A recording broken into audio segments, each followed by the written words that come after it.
नमस्कार। शुरू करते हैं पोस्ट मार्केट एनालिसिस चार्ट्स के साथ। इंपॉर्टेंट लेवल्स जो है वो ये है previous day high, previous day लो।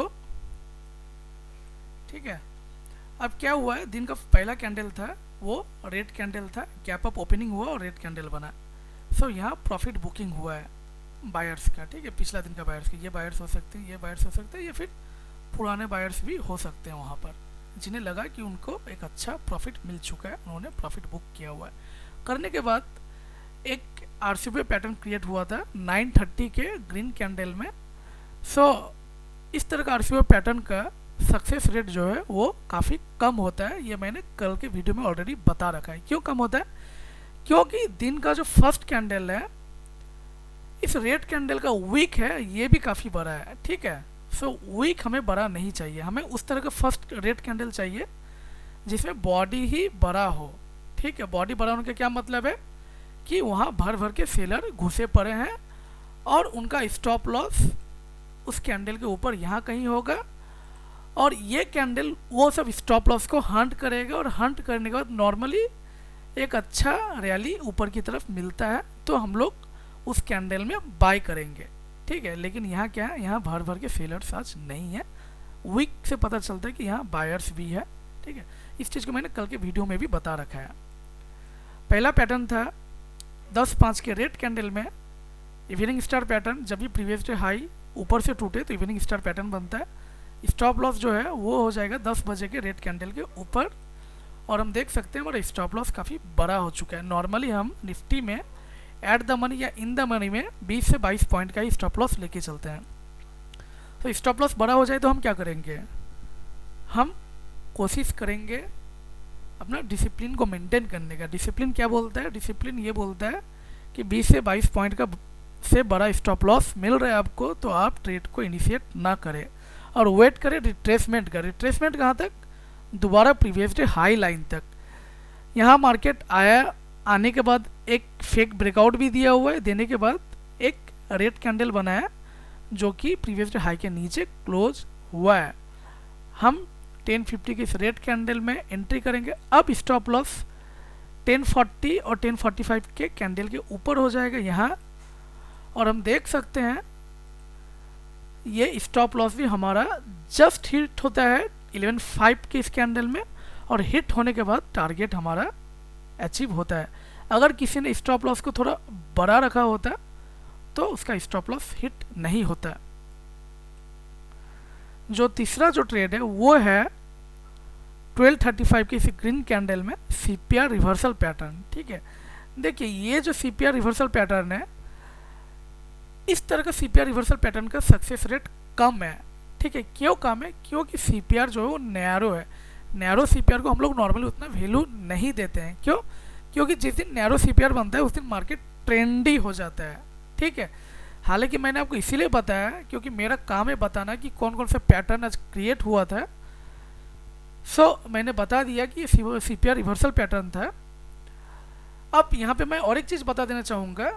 देखिए, मार्केट को आप 1235 के बाद भूल जाइए। ठीक है, मान लीजिए ये दिन का टाइम है, लाइव मार्केट चल रहा है, और हम अभी 1235 के कैंडल में इस बुलिश कैंडल को बनते हुए देख रहे हैं।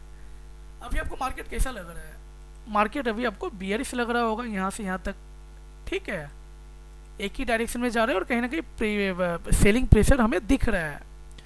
सीपीआर जो है वो नैरो है, नैरो सीपीआर उतना स्ट्रांग नहीं होता है, जो कि मैंने अपने कई वीडियो में बता रखा है। सो चांसेस क्या है कि इस नैरो सीपीआर को भी मार्केट तोड़ देगा।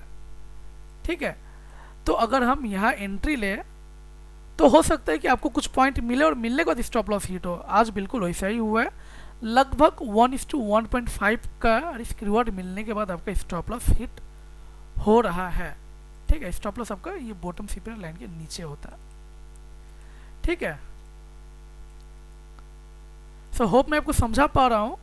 देखिए ये चीज़ क्या है ना, ये चार्ट को बार बार देखने पर ही बिगिनर्स लोग समझ पाएंगे। ठीक है, इसे मैं जितना भी बताऊँ या कोई और भी आपको बताया, इसे समझ में नहीं आएगा। ये प्रैक्टिस के थ्रू ही आ सकता है, समय देने पर ही आ सकता है, और इसका कोई इलाज नहीं है।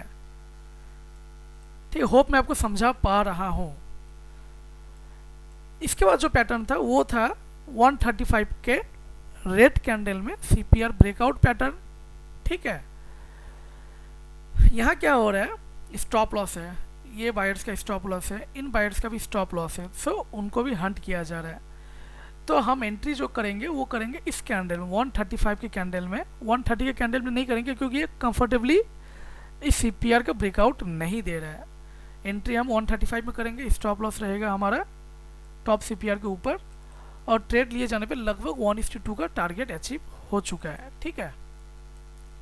चलते हैं बैंक निफ्टी में और वहाँ पर भी देख लेते हैं इंपॉर्टेंट लेवल्स। ये प्रीवियस डे हाई है, ये प्रीवियस डे लो है। इसके अलावा रेड लाइन का जो है 9 जनवरी का सप्लाई जोन है, जो मैं अपने कई वीडियो में बता रखा हूँ। देखिए 9 जनवरी को हम देख सकते हैं मार्केट यहाँ से एक अच्छा फॉल किया है, बाद में भी मार्केट इसे तोड़ने की कोशिश किया लेकिन नहीं तोड़ पाई, फॉल किया हुआ है। सो एक अच्छा रेजिस्टेंस की तरह काम कर रहा था। बाद में जब मार्केट इसके ऊपर ओपन हुआ है तो ये देख सकते हैं एक अच्छा सपोर्ट की तरह 23 तारीख को काम कर रहा था, ठीक है। सो इसे अभी तक हमने रखा हुआ है चार्ट में, और ये जो है ये 6 जनवरी का पेनिट्रेटेड VCPR है, ठीक है। VCPR था लेकिन चूंकि इसे तोड़ने का कोशिश किया गया था 1 बार 2 बार 3 बार, सो इसे हम लोग पेनिट्रेटेड VCPR बोलते हैं, ठीक है। तो इसे अभी तक हमने रखा हुआ है। हालांकि मैंने कल के पहले के वीडियो में बता रखा है कि ये अब वीक हो चुका है, ठीक है। चलिए बैंक निफ्टी में देख लेते हैं कौन सा पैटर्न क्रिएट हुआ था। 9:15 के रेड कैंडल में इवनिंग स्टार पैटर्न क्रिएट हुआ था, ठीक है। स्टॉप लॉस यहाँ पर होता है और स्टॉप लॉस रखने पे हमारा स्टॉप लॉस हिट हो गया होता, और जस्ट स्टॉप लॉस हिट होने के बाद फिर हमारा टारगेट 1:2 का मिल गया होता। नंबर 2 पैटर्न है वो है CPR reversal pattern at 10:55 green candle. हमारा जो प्रैक्टिस है वो ये है कि कैंडल बॉटम CPR लाइन को टच करे, टच करने के बाद कोई ग्रीन कैंडल बनाए तो हम बाय करेंगे, ठीक है। आप इस कैंडल में भी एंट्री ले सकते हैं। आपका स्टॉप लॉस जो है वो बॉटम CPR के नीचे होना चाहिए, और स्टॉप लॉस जो है वो बैंक निफ्टी में 40 से 45 पॉइंट्स के अंदर ही होना चाहिए, एट द मनी या इन द मनी में, ठीक है। सो यहाँ ट्रेड लिए जाने पे हमारा स्टॉप लॉस हिट हो गया होता है। जो थर्ड ट्रेड है वो 11:15 का रेड कैंडल में, पैटर्न का नाम है CPR breakout pattern. Stop loss यहाँ पर हो जाएगा, ठीक है। और ट्रेड लिए जाने पे लगभग हमारा 1:2 का टारगेट यहाँ कहीं अचीव हो गया होता है। जो चौथा ट्रेड है वो है 12:05 के ग्रीन कैंडल में। देखिए एक्चुअली ट्रेड हम 12 बजे की इस रेड कैंडल में ले सकते थे, पिन बार रेड कैंडल में, लेकिन चूंकि ये रेड कैंडल है तो हम लोग और एक एक्स्ट्रा कैंडल का वेट करेंगे और उसके बाद वाला कैंडल जो है वो ग्रीन बना है, तो आप यहाँ ट्रेड को इनिशिएट कर सकते हैं। स्टॉप लॉस आपका यहाँ रहेगा, और हम देख सकते हैं लगभग 1:1 का रिस्क रिवॉर्ड मिलने के बाद इसने आपका स्टॉप लॉस को हिट कर दिया है। देखिए मैं इसी चीज़ को आपको निफ्टी में समझाने की कोशिश कर रहा था। आप मार्केट को ना 12:10 के कैंडल से भूल जाइए और सोचिए कि आप अभी लाइव मार्केट में हैं और 12:10 का कैंडल फॉर्म हो रहा है। अभी तक आपको मार्केट कैसा लग रहा है? अभी तक आपको मार्केट बियरिश लग रहा होगा और आपको सेलिंग प्रेशर दिख रहा होगा, ठीक है। आप वो इस ऑरेंज एरो के थ्रू समझ सकते हैं, ठीक। तो आप क्या करेंगे, पैटर्न तो हमारा यहाँ क्रिएट हुआ है बाई का, ठीक है। बिगिनर्स लोग बाई भी कर लेंगे। तो मैं सिर्फ ये कहना चाहता हूँ ये चीज़ सिर्फ प्रैक्टिस से ही आ सकता है, बार बार चार्ट को देखकर ही आ सकता है कि यहाँ अगर आप बाई करेंगे तो आपका टारगेट बहुत ज़्यादा बड़ा नहीं होगा और संभावना स्टॉप लॉस हिट होने का कहीं ना कहीं बढ़ जाएगा, ठीक है। होप मैं आपको यहाँ पर भी समझा पा रहा हूँ। अब देखिए हम लोग क्या करते हैं ना, हम लोग मैंने कई वीडियो में बता रखा है कि हम लोग सप्लाई जोन से सेल करते हैं और डिमांड जोन, ये नॉर्मली डिमांड जोन हो गया, एक अच्छा सपोर्ट है, ठीक है। तो डिमांड जोन से हम लोग बाई करते हैं, तो यहाँ हम बाई तो कर लेंगे अपने पैटर्न के हिसाब से, लेकिन आज क्या है ना, आज हम लोग इस कैंडल में सेल कर सकते हैं 140 के रेड कैंडल में। क्यों? क्योंकि हमें अब कई सारा स्टॉप लॉस मिल चुका है। देखिए ये बायर्स का स्टॉप लॉस यहाँ पर है, ये बायर्स का स्टॉप लॉस यहाँ पर है, ये बायर्स का स्टॉप लॉस यहाँ पर है, इन बायर्स का स्टॉप लॉस यहाँ पर है। सो काफ़ी बायर्स के स्टॉप लॉस यहाँ पर है। सो चांसेस है कि मार्केट नीचे की तरफ एक अच्छा रैली देगा। सो इस केस में हम डिमांड जोन से सेल कर सकते हैं, इस चीज़ को आप याद रखिएगा। हालांकि हम लोग एक्सपेक्ट कर रहे थे टारगेट कहीं ना कहीं यहाँ तक होता, लेकिन यहाँ तक मार्केट नहीं आया और इसने रिवर्सल दे दिया हुआ। सो इसमें आपको 1:1 का रिस्क रिवॉर्ड मिल रहा था और मिलने के बाद इसमें स्टॉप लॉस हिट हुआ है। सो यहाँ से रिवर्सल क्यों हुआ है वो हम देख लेते हैं निफ्टी में 155 के कैंडल में। 155 के कैंडल निफ्टी ने रिवर्सल लिया हुआ है। क्यों लिया हुआ है? कल देखिए निफ्टी में यहाँ एक छोटा सा डिमांड जोन बन गया था। डिमांड जोन का क्या मतलब है कि यहाँ बायर्स लोग एक्टिव है।